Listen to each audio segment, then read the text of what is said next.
Okay, so the first thing I'm going to show you is how to actually open Audacity. Now, you could do it from the start button and search for Audacity. And what you're looking for is the little headphone shaped icon that you can see down here. When you open it, this is what you'll be greeted with. Yours might look slightly different because I've got a different color scheme on mine, but it will be a big empty space with some tools across the top. So, first things first, let's get an audio sample in. So, File, Import, Audio. What you're going to look for then are the audio files that you've downloaded. Now mine are on my desktop. And here they are.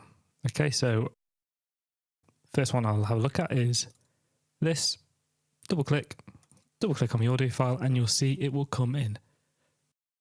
Now this is what we call the audio waveform. All this shows is a graphical representation of the sound. So I can click anywhere along here to put my cursor down. I can then press play and you'll be able to hear the music.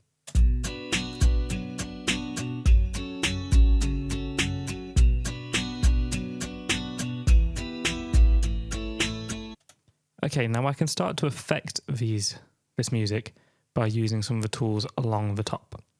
Okay, so first of all, you've got what we call our transport bar.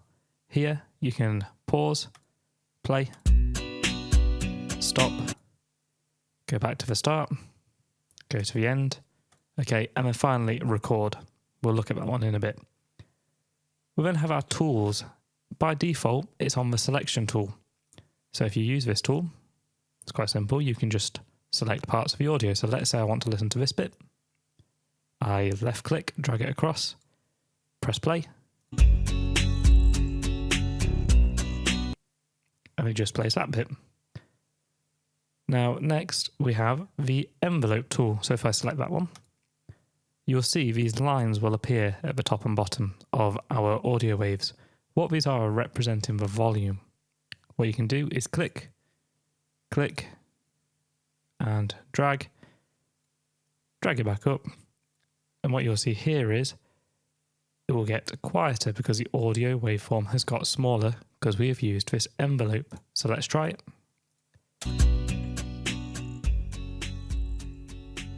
And louder again.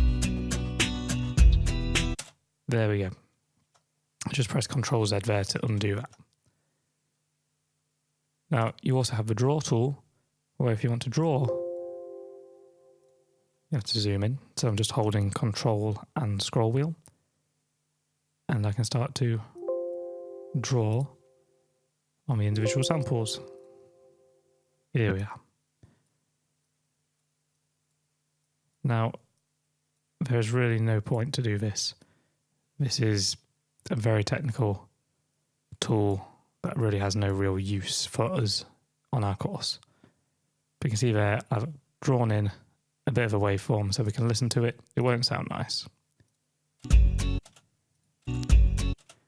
It was kind of that clicking sound. There we go. Undo that. We have the zoom tool, which is quite self-explanatory. We zoom with left click and we zoom out with right click. Next we have the time shift tool. This is quite a good tool. So if you want to slow something down, make it last a longer amount of time, we can drag it across and it will shift where it is in time. And the final tool is the Multitool. What this does is this encompasses quite a lot of different tools all together. So I can still select. If I go to the top, I can use the envelope. Go to the bottom, use the envelope. And start to affect it. Okay, and this just means I don't have to keep going through all these different tools.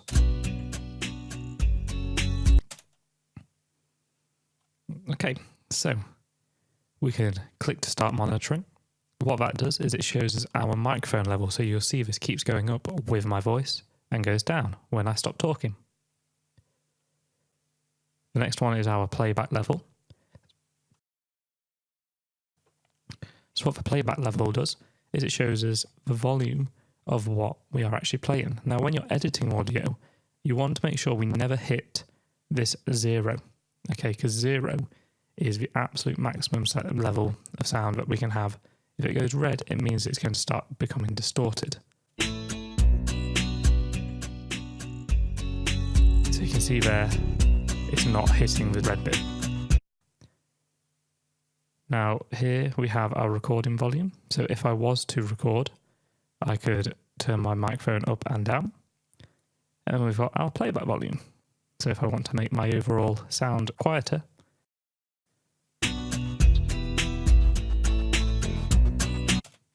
there we go. Now, here are a few useful tools. So, cut. So, let's say I'll just get onto the selection tool for a second. Select this, want to cut it. Okay, that's now gone. So, I'll just show you that again. This is the sound we're listening to. Let's say I want to get rid of this. Just press cut. What will happen is this will now glue onto this side here. So if we listen to it, okay, it was just missing this bit. We have copy and paste, which is quite self-explanatory. Okay, so I've copied that so I can paste it elsewhere. Useful if you want to repeat some bits of audio. Now, these are where we get to some quite powerful tools. What I can do is I can highlight a selection and I can use the trim outside selection tool. That gets rid of everything else and just leaves me with that selected bit. I then have the opposite of that, the silence audio selection tool, which silences that bit. There we go. Now, here we've got just some other zoom tools that you can use. Okay, so fit with selection. So if I want to work on, let's say, this bit of audio, I can click the fit to selection. There we go. It goes right across my screen. Fit to project width. So if I want to see all the audio. And finally, zoom toggle. Okay, so if I want to go right into the smallest one or back out to the biggest. What we also have are our audio file types. Just keep this on MME. No point changing it. Our microphone, you can see that I've got quite a few different microphones I can pick from. Mine is the Focusrite USB. Yours might be Realtek or something like that. How many recording channels do you want? So I will just get rid of this audio and I'll show you what happens. So I have it currently selected to 1 mono. If I press record, what's going to happen is one bit of audio is going to record and play through both of my ears. So 1, 2, 3, 1, 2, 3. Okay, that might be a bit quiet, but let's listen to it. 1, 2, 3, 1, 2, 3. Okay, so I was coming through both of the ears. Now, if I change this to stereo, what that's actually doing is trying to record 2 microphones at the same time. Okay, maybe a left and right channel. Our microphones at school are only 1 channel. So it needs to be on mono. If you accidentally have this happen, 1, 2, 3, 1, 2, 3, you'll notice in a second it'll only play out of the left ear. So let's listen to that. 1, 2, 3, 1, 2, 3. There we go. And finally, here we have our output settings. So, yeah, again, I have quite a few different output settings. I use this voice meter. Okay, yours will probably be Realtek headphones or something like that. Down at the bottom, project sample rate. So we will have learnt about this in our LO1 and LO2 sections. Really, 44.1 or 48,000 kilohertz is perfect. Snap to, that means it snaps to a sample. Just keep this off. There's no real reason to use it at the moment. Different audio positions. So if I place my cursor down, you'll see that it will tell me what time it is placed down at. So that is 20.689 seconds. So that is everything really on how to use the very basic part of Audacity. Okay, so we've gone through importing, what everything does on here, what everything down here means, and you should pretty much be ready to try task 1. Check it.